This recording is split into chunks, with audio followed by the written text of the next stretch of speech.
আমাৰ ছাত্ৰ-ছাত্ৰীসকল এমকেম ৱৰ্ল্ডলৈ পুনৰবাৰ সকলোকে স্বাগতম জনাইছোঁ। আজি মই এই ভিডিঅ'টোত কামৰূপ মেট্ৰৰ প্ৰি বৰ্ড এক্সামিনেশ্যন হৈ যোৱা 2023-24 ক্লাছ 10ৰ জেনেৰেল ছায়েন্সৰ আটাইবিলাক MCQ কুৱেশ্যন আলোচনা কৰিম। আশা কৰোঁ ভিডিঅ'টো তোমালোকক সকলোকে ভাল লাগিব। আজিৰ আমাৰ প্ৰথমটো কুৱেশ্যন হ'ল যে তলৰ কোনটো প্ৰক্ৰিয়াৰ বাবে তেল বা চৰ্বিযুক্ত খাদ্যৰ বস্তুৰ পৰা দুৰ্গন্ধ ওলায়। তো তোমালোকে মনত ৰাখিবা এইটো জাৰণ প্ৰক্ৰিয়াৰ বাবে তেল বা চৰ্বিযুক্ত খাদ্যবস্তুৰ পৰা দুৰ্গন্ধ ওলায়। নেক্সট কুৱেশ্যনটো হ'ল যে কেলছিয়াম অক্সাইডে তীব্ৰভাৱে পানীৰ লগত বিক্ৰিয়া কৰাৰ সময়ত তলত দিয়া পৰ্যবেক্ষণসমূহ লিপিবদ্ধ কৰা হৈছিল। অশুদ্ধ পৰ্যবেক্ষণ হ'ল কেলছিয়াম অক্সাইড কি কৈছে কেলছিয়াম অক্সাইডে কাৰ লগত বিক্ৰিয়া কৰে পানীৰ লগত বিক্ৰিয়া কৰে। ঠিক আছে, তো প্ৰথম অপশ্যন দিয়া আছে আমাক কি যে এইটো এটা তাপগ্ৰাহী বিক্ৰিয়া। প্ৰথম অপশ্যনটোৱে আমাৰ ভুল, কিয়নো কাৰণ কেলছিয়াম অক্সাইড যেতিয়া আমি পানীৰ লগত বিক্ৰিয়া ঘটাম তেতিয়া কি হয় বিক্ৰিয়াটো আমাৰ তাপবৰ্জী হয়, এইটো তাপগ্ৰাহী নহয়। ঠিক আছে, দ্বিতীয় অপশ্যন দিছে যে শিথিলিত চূণ উৎপন্ন হয়, এইটো শুদ্ধ কথা। ঠিক আছে, তাৰপিছত তৃতীয় অপশ্যন কৈছে যে পোৰা চূণ উৎপন্ন হয়। ঠিক আছে, এইটো কি আমাৰ শুদ্ধ নহয়। আৰু ফ'ৰ্থ অপশ্যন দিছে আমাক যে এইটো এটা তাপবৰ্জী বিক্ৰিয়া। 4 নম্বৰটো কি হয় শুদ্ধ হয়। কিন্তু কুৱেশ্যনত কৈছে আমাক যে অশুদ্ধ পৰ্যবেক্ষণ হ'ল। তো কোনটো আমাৰ অশুদ্ধ হ'ল অপশ্যন নম্বৰ 1 আৰু অপশ্যন নম্বৰ 3। এতিয়া আমাৰ চাব লাগে যে অপশ্যন নম্বৰ 1 আৰু অপশ্যন নম্বৰ 3 ক'ত আছে। ঠিক আছে, তো বি অপশ্যনত আছে 1 আৰু 3। ঠিক আছে, যিহেতু আমাক কৈছে যে অশুদ্ধ পৰ্যবেক্ষণ হ'ল তেনেহ'লে কোনটো অশুদ্ধ পৰ্যবেক্ষণ 1 আৰু 3, কাৰণ কেলছিয়াম অক্সাইডৰ পানীৰ লগত বিক্ৰিয়াটো কৰাটো এটা তাপবৰ্জী বিক্ৰিয়া, এইটো তাপগ্ৰাহী বিক্ৰিয়া নহয়। ঠিক আছে, আৰু দ্বিতীয়তে হ'ল যে পোৰা চূণ উৎপন্ন নহয়, সেইকাৰণে আমাৰ অপশ্যন বি হ'ব কাৰেক্ট। নেক্সট কুৱেশ্যনটো হ'ল আমাৰ যে তলৰ কোনবিধ আম্লিক প্ৰকৃতিৰ। ঠিক আছে, কিছুমান আমাক পদাৰ্থ দিয়া আছে, আমাৰ চাই ক'ব লাগে যে কোনটো আমাৰ আম্লিক হয়। তো তোমালোকে মনত ৰাখিবা যে পাকস্থলী ৰস গেষ্ট্ৰিক জুচ কি হয় আমাৰ আম্লিক প্ৰকৃতিৰ হয়, কাৰণ কি পাকস্থলী ৰসত আমাৰ কি থাকে হাইড্ৰক্লৰিক এচিড থাকে। ঠিক আছে, নেক্সট কুৱেশ্যনটো হ'ল কুৱেশ্যন নম্বৰ 4 যে যদি এটা দ্ৰব্যৰ pH 3 পৰা 4লৈ পৰিৱৰ্তিত হয় তেন্তে দ্ৰব্যটো হ'ব। তো তোমালোকে চোৱা ইয়াত pH কিমানৰ পৰা কিমানলৈ পৰিৱৰ্তন হৈছে 3 পৰা 4লৈ পৰিৱৰ্তন হৈছে। মই তোমালোকক কৈছিলোঁ ঠিক আছে ধুবুৰী ডিষ্ট্ৰিক্টৰ কুৱেশ্যন সলভ কৰাৰ টাইমত যে pHৰ মান যিমানে কম হ'ব আম্লিকতা ধৰ্ম সিমানে বাঢ়ি যাব। যিহেতু pH 3 পৰা 4লৈ অৰ্থাৎ বাঢ়ি গৈছে, সেইবাবে আমাৰ কি হ'ব আম্লিকতা ধৰ্ম কি হ'ব কম হ'ব। ঠিক আছে, সেইটোৱে কৈছে যে যদি এটা দ্ৰব্যৰ pH 3 পৰা 4লৈ পৰিৱৰ্তিত হয় তেন্তে দ্ৰব্যটো হ'ব। প্ৰথম অপশ্যন দি আছে কম আম্লিক, তাৰপিছত দিয়া আছে ক্ষাৰকীয়, তাৰপিছত অপশ্যন চি দিয়া আছে আমাক অধিক আম্লিক, আৰু অপশ্যন ডি আছে আমাৰ কি তীব্ৰ ক্ষাৰকীয়। যিহেতু pH 7তকৈ কম আছে তো ক্ষাৰকীয়টো আমাৰ হ'বই নোৱাৰে, এই দুটা অপশ্যন এনেও নহ'ব, বি আৰু ডি। আমাৰ হ'ব কোনটো যে কম আম্লিক হৈ পৰিব। ঠিক আছে, যিহেতু pHৰ মান কি হৈছে বাঢ়ি গৈছে। নেক্সট আমাৰ কুৱেশ্যনটো হ'ল কুৱেশ্যন নম্বৰ 5 যে তলত উল্লেখ কৰা ধাতুবোৰৰ কোনটো ধাতুৱে অক্সিজেনৰ লগত তীব্ৰভাৱে বিক্ৰিয়া কৰে। তো এইটো কুৱেশ্যন সলভ কৰিব হ'লে তোমালোকে ধাতুৰ সক্ৰিয়তা শ্ৰেণী জানিব লাগিব। যে ধাতুৰ সক্ৰিয়তা শ্ৰেণী আটাইতকৈ ওপৰত ইয়াত যিকেইটা ধাতু দিয়া আছে আটাইতকৈ ওপৰত থাকে আমাৰ কি ছডিয়াম। যিহেতু ছডিয়ামৰ সক্ৰিয়তা বেছি, ই অক্সিজেনৰ লগত তীব্ৰভাৱে বিক্ৰিয়া কৰিব। নেক্সট কুৱেশ্যন নম্বৰ 6 দিছে তলত দিয়া মৌলবোৰৰ পৰা ধাতুকল্পটো বাছি উলিওৱা। ইয়াত কিছুমান মৌল দিয়া আছে, কোনটো আমাৰ ধাতুকল্প হয় বিচাৰি উলিয়াব লাগে। ছডিয়াম আমাৰ ধাতু, এলুমিনিয়াম ধাতু, ক্লৰিন অধাতু, অকল বৰণ আছে যি আমাৰ কি ধাতুকল্প। নেক্সট কুৱেশ্যনটো হ'ল আমাৰ যে আয়নীয় যৌগ K2O গঠন হওঁতে প্ৰতিটো K পৰমাণুৱে অক্সিজেনৰ এটা পৰমাণুক ইলেক্ট্ৰন দিয়ে। কিমানটা ইলেক্ট্ৰন দিয়ে যে পটাছিয়াম অক্সাইড গঠন হোৱা সময়ত পটাছিয়ামৰ কেইটা ইলেক্ট্ৰন অক্সিজেনক দিয়ে, তো এইটো এটা ইলেক্ট্ৰন দিয়ে আমাক। ঠিক আছে অক্সিজেনক। নেক্সট কৈছে যে ZNO অৰ্থাৎ জিংক অক্সাইড আৰু এলুমিনিয়াম অক্সাইডৰ দৰে ধাতৱ অক্সাইডে এচিড আৰু ক্ষাৰকৰ লগত বিক্ৰিয়া কৰি লৱণ আৰু পানী উৎপন্ন কৰে এই ধাতৱ অক্সাইডবোৰ তোমালোকে মনত ৰাখিবা জিংক অক্সাইড আৰু এলুমিনিয়াম অক্সাইড এই দুটা কি হয় আমাৰ উভধৰ্মী অক্সাইড হয় ঠিক আছে বহুত ইম্পৰ্টেণ্ট কোৱেশ্চন এইটো ফাইনেলতো আহিব পাৰে ঠিক আছে ইয়াক এম্ফোটেৰিক অক্সাইড বুলিও কয় নেক্সট আমাৰ কোৱেশ্চনটো হ'ল কোৱেশ্চন নম্বৰ 9 কাৰ্বনৰ 4টা কাৰ্বনৰ যৌগ বিউটাননত থকা কাৰ্যকৰী মূলক হ'ল তোমালোকে চোৱা বিউটানন বুলি কৈছে ঠিক আছে যেতিয়া তোমালোকে চাবা ONE লিখা থাকিব বিউটানন ONE তেতিয়া এইটো সদায় কি হ'ব আমাৰ কিটন হ'ব ঠিক আছে তলৰ নেক্সট কোৱেশ্চন কৈছে যে তলৰ কোনটো একে সমগণীয় শ্ৰেণীৰ অন্তৰ্গত নহয় ঠিক আছে তো অপশন কোনটো হ'ব অপশন আমাৰ ডি হ'ব এইটো কাৰণ কি অপশন ডি আমাৰ হ'ল এলকিন ঠিক আছে কিন্তু বাকি যে তিনিটা আছে এ বি আৰু সি এই তিনিওটা আমাৰ কি এই তিনিওটা হ'ল আমাৰ কি এলকেন ঠিক আছে তো মিথেন তাৰপিছত তোমাৰ ইথেন প্ৰপেন এই তিনিটা হ'ল এলকেনৰ সমগণ কিন্তু C4H8 এইটো আমাৰ এলকেন নহয় এইটো আমাৰ এলকিন সেইকাৰণে যেহেতু যেতিয়া কৈছে যে তলৰ কোনটো একে সমগণীয় শ্ৰেণীৰ অন্তৰ্গত নহয় তো আমাক কি হ'ব অপশন ডি হ'ব C4H8 নেক্সট কোৱেশ্চনটো হ'ল আমাৰ যে তলৰ কোন দুটা অসংপৃক্ত হাইড্ৰোকাৰ্বন কোনবোৰ যিবোৰ হাইড্ৰোকাৰ্বনত আমাৰ কি হয় কাৰ্বন কাৰ্বন দ্বিবন্ধনী বা ত্ৰিবন্ধনী থাকে ঠিক আছে তো অপশন 2 আৰু অপশন 4 আমাৰ কি অসংপৃক্ত হাইড্ৰোকাৰ্বন এতিয়া চোৱা তোমালোকে 2 আৰু 4 কত দিয়া আছে তো 2 আৰু 4 দিয়া আছে আমাৰ অপশন সি দিয়া আছে ঠিক আছে গতিকে আমাৰ অসংপৃক্ত হাইড্ৰোকাৰ্বন হ'ব অপশন সি 2 আৰু 4 নেক্সট কোৱেশ্চনটো হ'ল আমাৰ কোৱেশ্চন নম্বৰ 12 যে শ্ৰাৱণী ভৱন বিক্ৰিয়া অধ্যয়ন কৰোঁতে এজন ছাত্ৰই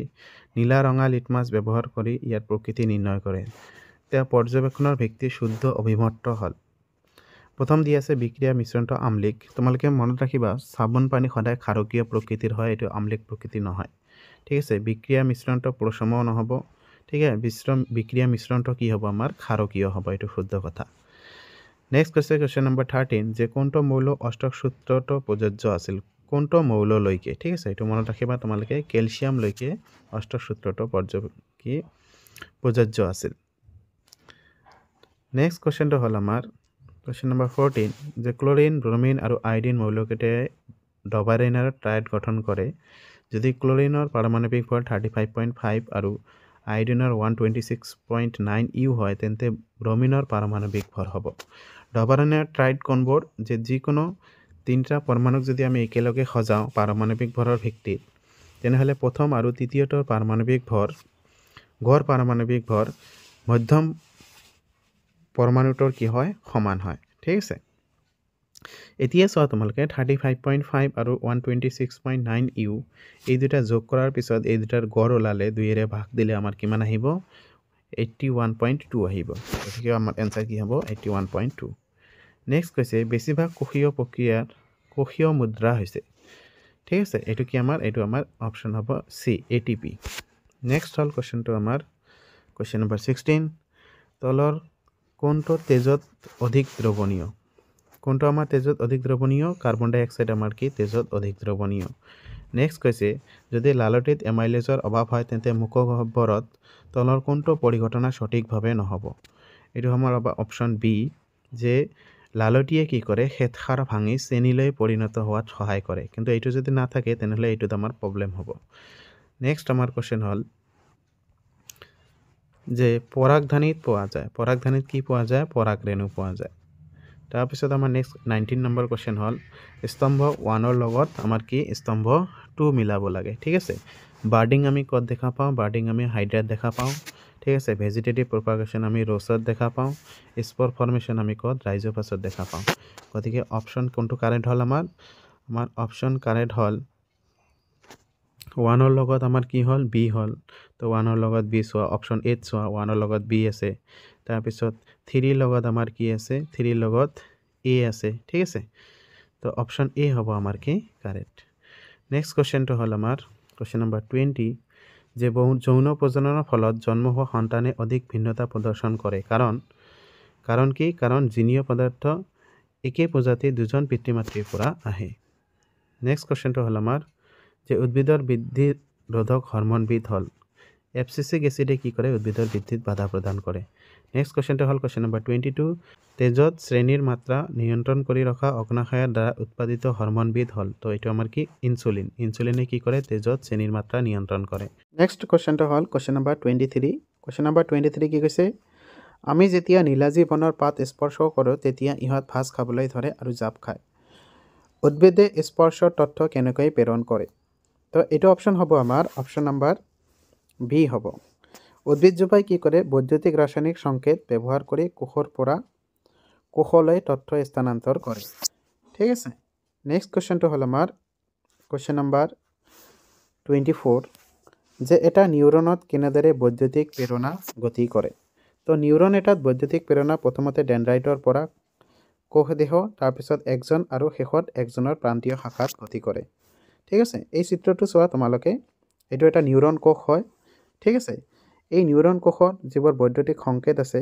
নিউৰন কোষত কেনেদৰে প্ৰবাহিত হয় প্ৰথমতে আমাৰ ডেনড্ৰাইটৰ পৰা কোষবৰ্ডীলৈ যায় তাৰপিছত কোষবৰ্ডীৰ পৰা একজনলৈ যায় আৰু শেষত কি হয় একজনৰ প্ৰান্তীয় শাখালৈ যায় ঠিক আছে নেক্সট কোৱেশ্চনটো হ'ল আমাৰ কোৱেশ্চন নম্বৰ 25 যে যিবোৰ অংগৰ উৎপত্তি স্থান বেলেগ কিন্তু দেখাত একে আৰু একে কাৰ্য সম্পন্ন কৰে সেইবোৰক আমি কি বুলি কওঁ সমবৃত্তি অংগ বুলি কওঁ ঠিক আছে যাৰ উৎপত্তি স্থান বেলেগ কিন্তু দেখাত আৰু কাম একে হ'ব তাক আমি কি বুলি কওঁ সমবৃত্তি অংগ বুলি কওঁ নেক্সট কোৱেশ্চনটো হ'ল আমাৰ কোৱেশ্চন নম্বৰ 26 যে তলৰ কোনজোৰ ক্ৰম'জমই মানুহৰ সন্তানৰ ক্ষেত্ৰত পুংলিংগ নিৰ্ধাৰণ কৰে তো এইটো হ'ব আমাৰ কি XY ক্ৰম'জম ঠিক আছে নেক্সট কোৱেশ্চনটো হ'ল আমাৰ কোৱেশ্চন নম্বৰ 27 কোৱেশ্চন নম্বৰ 27ত আমাক দুটা পইণ্ট দিয়া আছে ঠিক আছে আমাক প্ৰথম পইণ্টটো দিয়া আছে যে বিজ্ঞানী এজনে এজোপা ওখ উদ্ভিদ আৰু এজোপা চাপৰ উদ্ভিদৰ সংকৰণ কৰে এই পৰীক্ষাত তেওঁ প্ৰথম প্ৰজন্ম কেৱল ওখ উদ্ভিদহে পাইছিল কাৰণটো দিছে কাৰণ কি যে চাপৰ উদ্ভিদজোপা মৰি গ'ল এই দুটা কথাৰ ওপৰত ভিত্তি কৰি আমাক চাৰিটা অপশ্যন দিয়া আছে ঠিক আছে এই চাৰিটা অপশ্যনৰ ভিতৰত এই কথা দুটাৰ লগত সামঞ্জস্য থকা কোনটো আমাক সত্য সেইটো বিচাৰিব লাগে ঠিক আছে তো প্ৰথম পইণ্টটো কি কৈছে যে নিশ্চয়যুক্তি মানে কি যেটো প্ৰথম পইণ্ট আমাক দিয়া আছিল নিশ্চয়যুক্তি আৰু কাৰণ দুয়োটা শুদ্ধ আৰু কাৰণটো নিশ্চয়তিৰ শুদ্ধ ব্যাখ্যা তো প্ৰথম পইণ্টটো ঠিক আছে যে এজোপা ওখ উদ্ভিদ চোৱা এইটো তল মানে ওখ আৰু এইটো ডুৱাৰ্ফ মানে চাপৰ উদ্ভিদ এই দুটাৰ মাজত যদি আমি সংকৰণ ঘটাওঁ প্ৰথম জোনুত F1 জোনুত কি হয় আটাইকেইটা উদ্ভিদ আমাৰ কি হয় ওখ হয় ঠিক আছে তো প্ৰথম যেটো আমাৰ নিশ্চয়যুক্তি দিয়া আছে সেই নিশ্চয়যুক্তিটো কি সত্য মানে প্ৰথম পইণ্টটো আমাৰ কি সত্য কিন্তু আমাক দ্বিতীয় যেটো কাৰণ দিয়া আছে যে কিয় সত্য যে সকলোবোৰ উদ্ভিদে কিয় আমাৰ ওখ হ'ল কাৰণটো দিছে ইহঁতে যে চাপৰ উদ্ভিদজোপা কি হ'ল মৰি গ'ল তো ইয়াতে একচুৱেলি কোনো উদ্ভিদ মৰি যোৱা নাই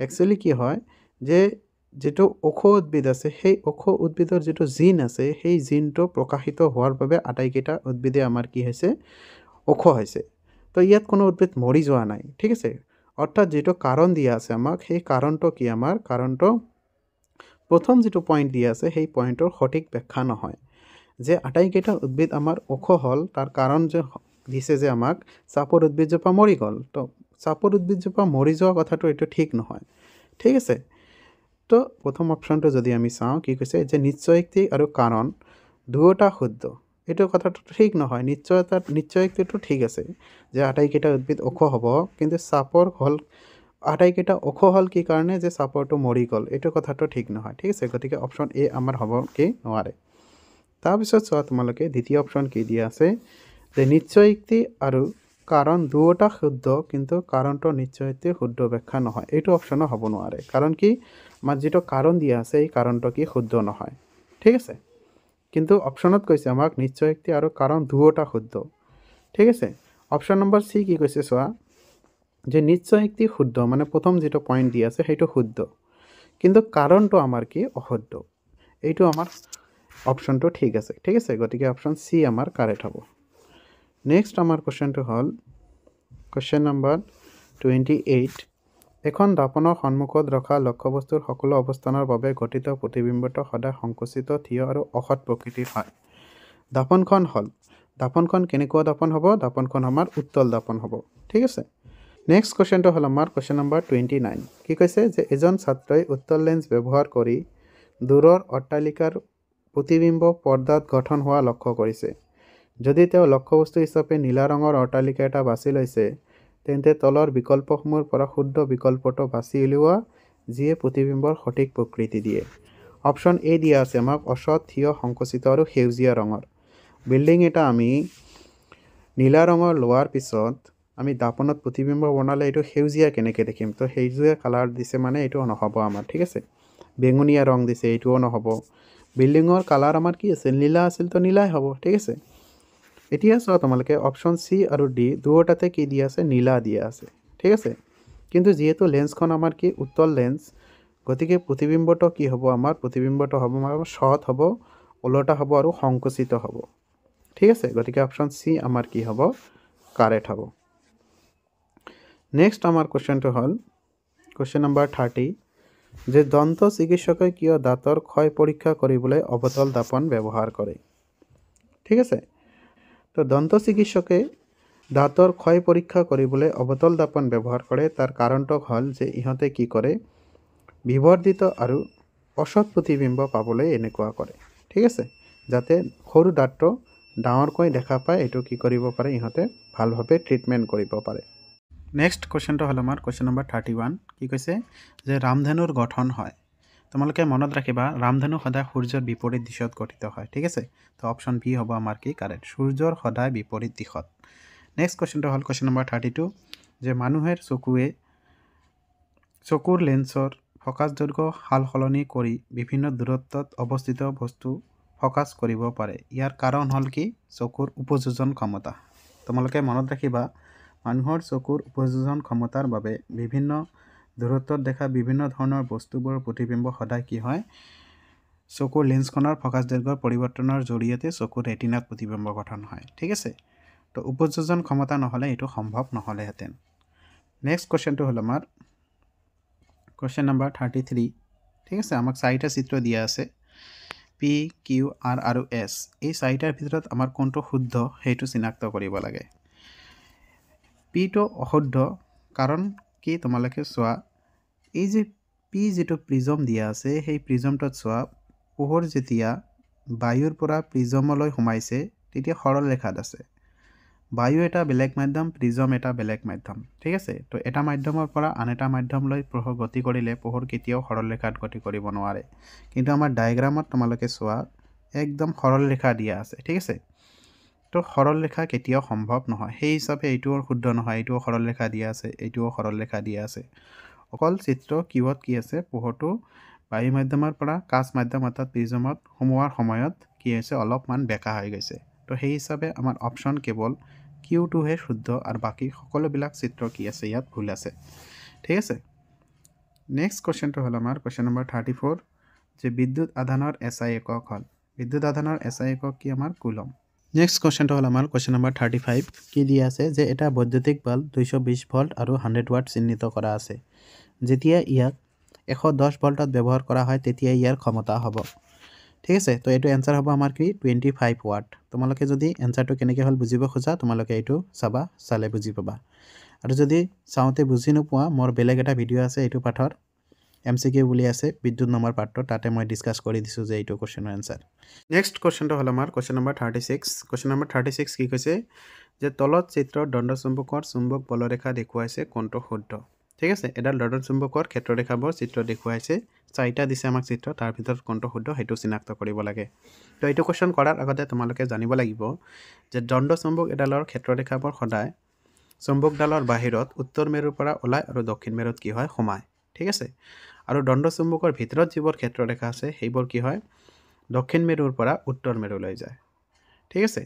চিত্ৰ ডিত চোৱা তোমালোকে দণ্ডচুম্বকডালৰ বাহিৰত যিবোৰ ক্ষেত্ৰৰেখা আছে সেইবোৰ দক্ষিণ মেৰুৰ পৰা ওলাইছে, উত্তৰ মেৰুত সোমাইছে। একচুৱেলি হয় কি? উত্তৰ মেৰুৰ পৰা ওলাই দক্ষিণ মেৰুত সোমায়, ঠিক আছে। তো এইটো আমাৰ হ'ব নোৱাৰে। তাৰপিছত চোৱা তোমালোকে অপশ্যন চি কি দিয়া আছে?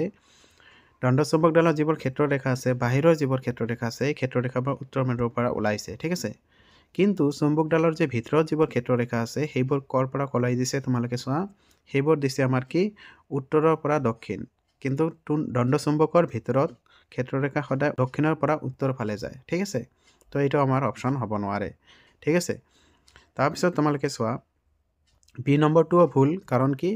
কাৰণ বি নম্বৰটোত তোমালোকে চোৱা ক্ষেত্ৰৰেখাবোৰ বাহিৰত চুম্বকডালৰ বাহিৰত দক্ষিণ মেৰুৰ পৰা ওলাইছে তো চুম্বকৰ বাহিৰত ক্ষেত্ৰৰেখাবোৰ সদায় কি হয় উত্তৰ মেৰুৰ পৰা ওলায় তো চিত্ৰ এত চোৱা উত্তৰ মেৰুত ওলাইছে আৰু দক্ষিণ মেৰুত সোমাইছে তো চিত্ৰ এ আমাৰ কি ইয়াত কাৰেক্ট তাৰপিছত আমাৰ নেক্সট কুৱেশ্যনটো হ'ল কুৱেশ্যন নম্বৰ 37 যে সোঁহাতৰ বুঢ়া আঙুলিৰ নীতি অনুসৰি বুঢ়া আঙুলিয়ে নিৰ্দেশ কৰে কি নিৰ্দেশ কৰে বুঢ়া আঙুলি আমাক চুম্বক ক্ষেত্ৰৰ দিশ নিৰ্দেশ কৰে ঠিক আছে তাৰপিছত কুৱেশ্যন নম্বৰ 38 কি কৈছে যে বৈদ্যুতিক প্ৰবাহে যে এখন চুম্বক ক্ষেত্ৰ সৃষ্টি কৰিব পাৰে এই পৰিঘটনাটো কোনে আৱিষ্কাৰ কৰিছিল তো এটা আমাৰ কোনে আৱিষ্কাৰ কৰিছিল এইটো আমাৰ অৰেষ্টডে আৱিষ্কাৰ কৰিছিল ঠিক আছে অপশ্যন সি হ'ব আমাৰ কি কাৰেক্ট তাৰপিছত কুৱেশ্যন নম্বৰ 39 যে তলত দিয়াবোৰৰ পৰা শক্তিৰ নৱীকৰণ অযোগ্য উৎস বাছি লোৱা তো প্ৰাকৃতিক গেছ কি আমাৰ শক্তিৰ নৱীকৰণ অযোগ্য উৎস নেক্সট আমাৰ কুৱেশ্যনটো হ'ল কুৱেশ্যন নম্বৰ 40 কি কৈছে জলবিদ্যুৎ শক্তি প্ৰকল্পত উচ্চ উচ্চতাৰ পৰা বা অধিক উচ্চতাৰ পৰা পানী পৰিলে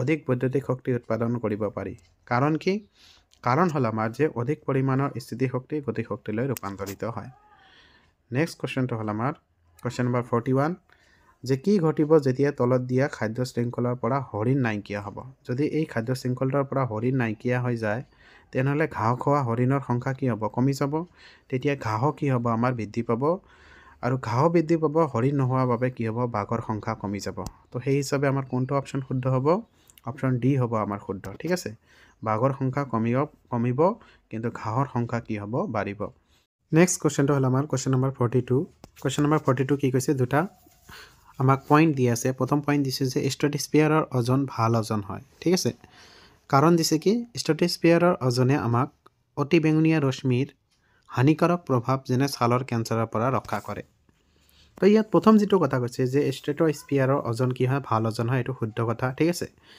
আৰু কিয় ভাল হয় কাৰণ ষ্ট্ৰেটোস্ফিয়াৰ ওজনে আমাক অতি বেঙুনীয়া ৰশ্মিৰ হানিকাৰক প্ৰভাৱ যেনে ছালৰ কেঞ্চাৰৰ পৰা ৰক্ষা কৰে ইয়াত দুটা কথাই কি আমাক বহুত পজিটিভ ভাইব দিয়ে বহুত শুদ্ধ কথা দুয়োটাই ঠিক আছে তো গতিকে আমি ক'ব পাৰোঁ যে নিৰ্ণয়ক্তি আৰু কাৰণ দুয়োটা সত্য আৰু কাৰণটোৰ নিশ্চয়িত শুদ্ধ ব্যাখ্যা তাৰমানে কি যিটো কথা আমাক প্ৰথম পইণ্টত দিয়া আছে সেইটো শুদ্ধ কথা সত্য কথা আৰু দ্বিতীয় কথাটো কি যেটো কাৰণ দিছে সেই কাৰণটো কি আমাৰ শুদ্ধ গতিকে অপশ্যন এ হ'ব আমাৰ কি কাৰেক্ট এনসাৰ নেক্সট কুৱেশ্যনটো হ'ল আমাৰ কুৱেশ্যন নম্বৰ 43 যে বৃহৎ নদীবান্ধ নিৰ্মাণৰ লগত জড়িত হৈ থকা সমস্যাসমূহ হ'ল তো নদীবান্ধৰ লগত আমাৰ কি কি সমস্যা জড়িত হৈ থাকে এই দিয়া আছে কি যে বৃহৎ পৰিসৰৰ পথাৰ শস্য পথাৰ হেৰুৱাব লগা হয় এইটো একদম সঁচা কথা যেতিয়া কোনো অঞ্চলত নদীবান্ধ দিয়া হয় বহু খেতিপথাৰ কি হয় ধ্বংস হয় আৰু পৰিস্থিতিতন্ত্ৰ কি হয় বিনষ্ট হয় গতিকে বৃহৎ নদীবান্ধ নিৰ্মাণৰ লগত জড়িত হৈ থকা সমস্যাসমূহ এই ওপৰৰ এ আৰু বি দুয়োটাই হয় গতিকে অপশ্যন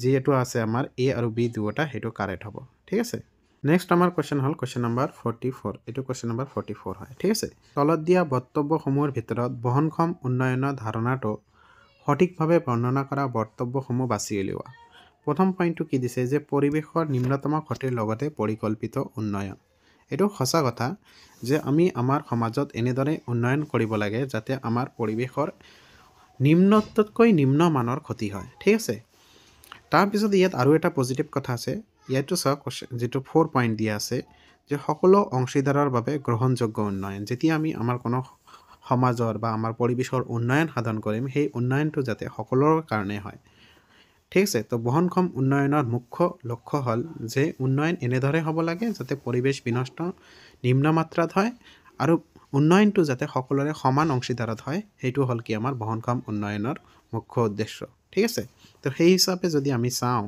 অপশ্যন 1 আৰু 4 কি হ'ব আমাৰ কাৰেক্ট গতিকে অপশ্যন সি হ'ব আমাৰ কি কাৰেক্ট নেক্সট কুৱেশ্যন হ'ল আমাৰ কুৱেশ্যন নম্বৰ 45 এইটো লাষ্ট কুৱেশ্যন ঠিক আছে কি কৈছে যে সঠিক শব্দৰ সংমিশ্ৰণটো বাছি লোৱা যিয়ে জীৱাশ্ম ইন্ধন নুবুজায় ঠিক আছে বতাহ আমাৰ জীৱাশ্ম ইন্ধন নহয় কাঠ আমাৰ জীৱাশ্ম ইন্ধন নহয় সূৰ্য আমাৰ কি জীৱাশ্ম ইন্ধন নহয় অপশ্যন সি আমাৰ কি কাৰেক্ট আশা কৰোঁ ভিডিঅ'টো তোমালোকক ভাল লাগিব মই ধুনীয়াকৈ আটাইবিলাক কুৱেশ্যন এনসাৰ তোমালোকক বুজাই দিবলৈ যত্ন কৰিছোঁ যদি তোমালোকক ভিডিঅ'টো ভাল লাগে তেন্তে চেনেলটো ছাবস্ক্ৰাইব কৰিবা আৰু ভিডিঅ'টো তোমাৰ লগৰক শ্বেয়াৰ কৰিবা যাতে সকলোৰে হেল্প হয় থেংক ইউ সকলোকে